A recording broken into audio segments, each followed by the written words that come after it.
Hello and welcome to the GMS Magazine channel. I am Paco Garcia, your host, and this is the RPG Review Room, the show in which I get to show you the absolutely amazing things that people do in the world of role-playing games. Today, I have with me a game that I've had for a very long time. I call Svilland. This is something that I backed in Kickstarter, and I received the game about February 2020, so yes, about 4 months ago, and I haven't had a chance to take a proper look at it yet.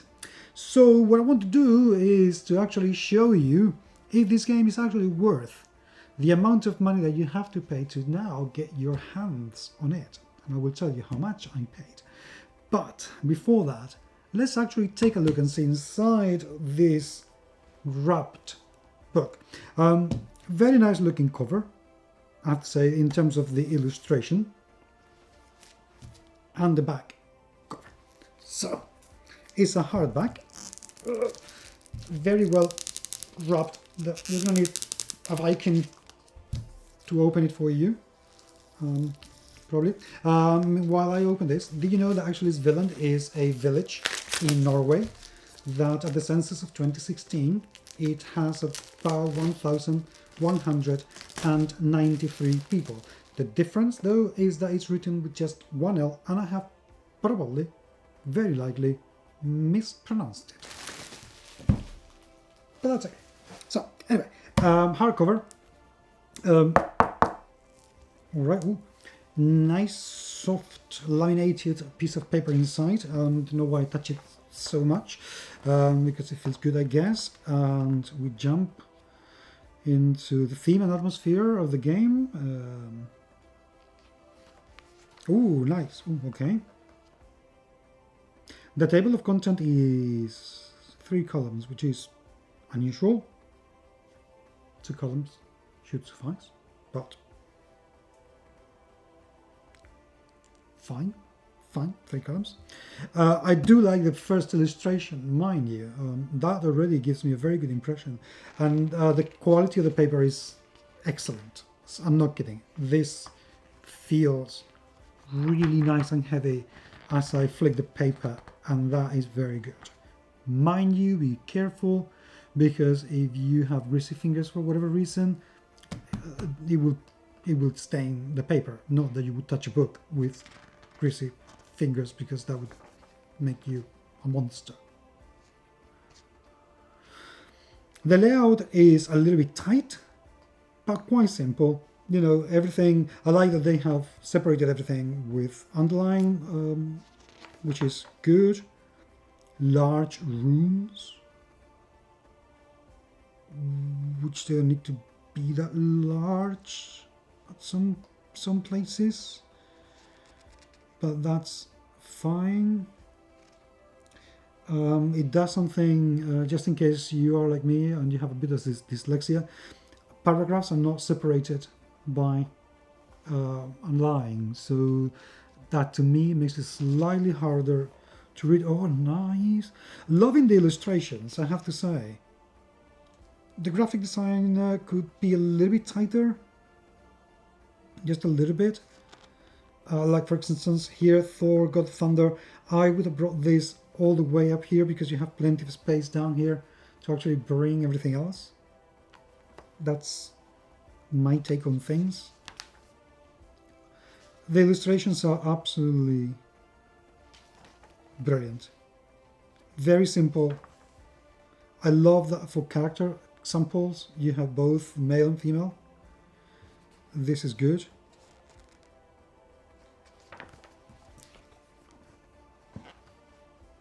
Let's take a look. This is all based, this for 5th edition rules for D&D, so it supposes not really the for the rules, but in the table of content, firstly, we're getting into the deities. But only 6 pages though. I'm disappointed. I thought there would be a lot more than that. Then the races, cults, 5 pages of cults. And then we go into, from page 19 to 48, we're talking about the land of Svilland.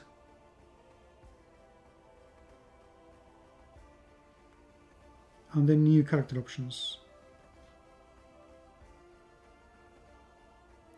Okay, I wish we had seen a little bit more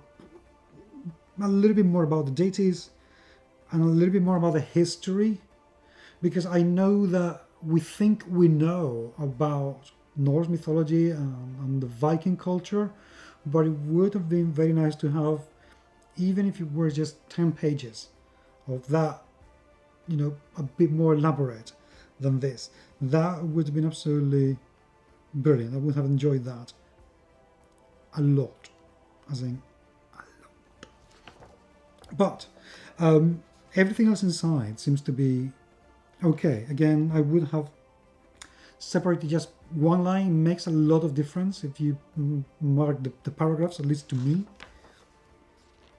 But it looks pretty good. I love the cartography. Very thematic. It looks just what I would expect it to look like, which is very nice. I'm going to jump into the bestiary. It's something that interests me a lot. We're talking about rituals and monsters and the wilderness chapter. So drawers, okay, good illustrations. They have the typical stat block, so typical of D&D, which is great. I'm liking this. Ooh, look at that. There are, by the way, some 3D models that you can buy to do 3D printing of something very, very similar to this, which is super cool. Okay. This is what I wanted to look at. I wanted to make sure that every monster had its illustration, because I don't particularly like it when bestiaries give you a description but forget about illustrations. I understand that illustrations are expensive, but these people have got it, which is good. We have some tables for content, for encounters, pardon, weather conditions, friends and foes. See these, I would like to see some photographs for these people.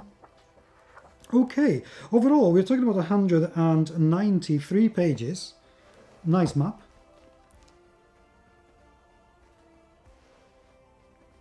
Nice map indeed, large enough.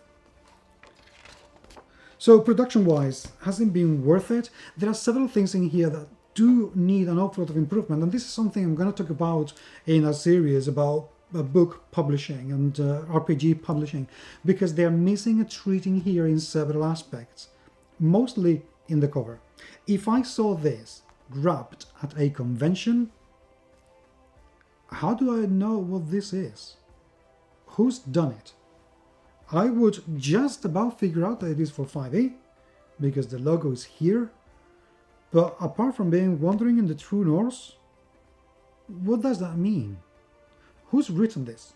Who has actually published this? Because I have a logo of a completely unknown company.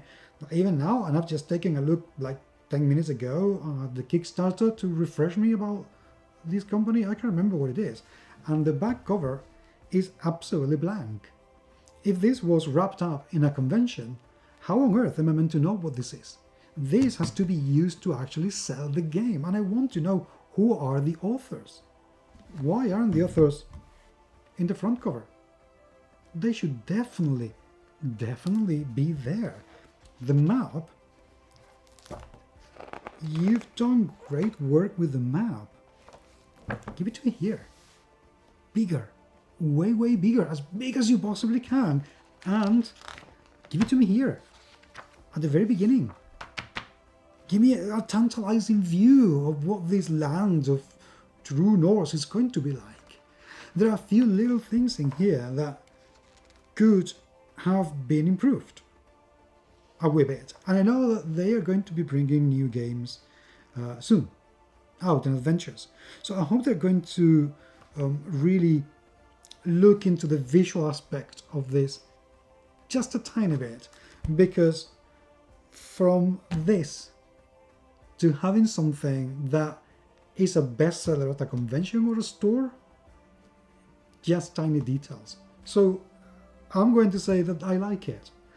Some things that I'm being quite picky about to improve, but otherwise I'm quite looking forward to, delving into this and finding out what it is like. And I will let you know as soon as I do. It won't be anytime soon, I promise.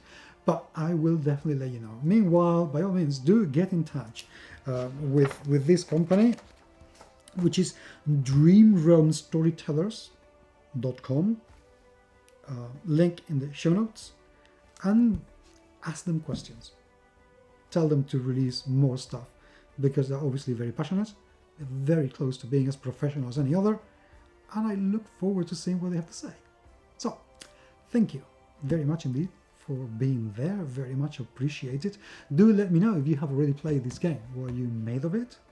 But until the next time, I will be talking to you very, very soon. Take care.